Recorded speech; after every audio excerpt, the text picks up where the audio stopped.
Sunday we've been Thika. Na kama uko Murang'a, uko Thika, uko pande ya Kataga, uko pande ya Kiambu, tukutane Thika. Tunaenda kuvunja madhabahu ambayo imemaliza watoto wetu.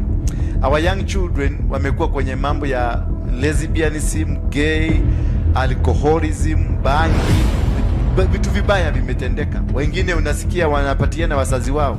They want to give their fathers na wamama their mothers to the devil. Wengine wanasema afadhali nipatiane mtoto mmoja nibaki na watoto wao wengine wapate chakula. Bwana Yesu asifiwe sana. We need to stop this because this is a spiritual attack in Thika and Central Kenya. It's not only there, it is in Kisii, it is in Kisumu, and we are going to traverse the entire nation. It is a caravan. We are launching a major campaign. We are launching a powerful campaign. Sema hakuna kusimama. So you are lucky you guys, you are able to see me hapa karibu.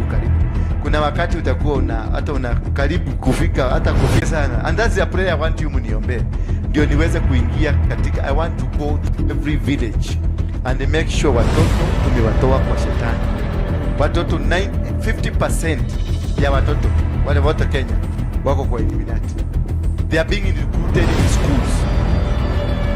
They are being recruited, they are teacher ambao wamekuwa recruited kwa shetani na wametumwa ndani ya shule. Make sure all the children are worshiping God. They are recruited in the village. They are recruited, unakuta kuna party wedding parties zinaitwa, watoto wanaitwa party, wanaambia dress code ni nguo nyeupe, dress code ni this, party white, party white. Those are demonic parties. And it's the agenda is to make them waingie kwa shetani. Bwana Yesu asifiwe. So let us team up together. Tushikane mikono pamoja. Support me, I will support you. Then we walk so that we can be able to redeem our country. It's good thing that God has revived the fire.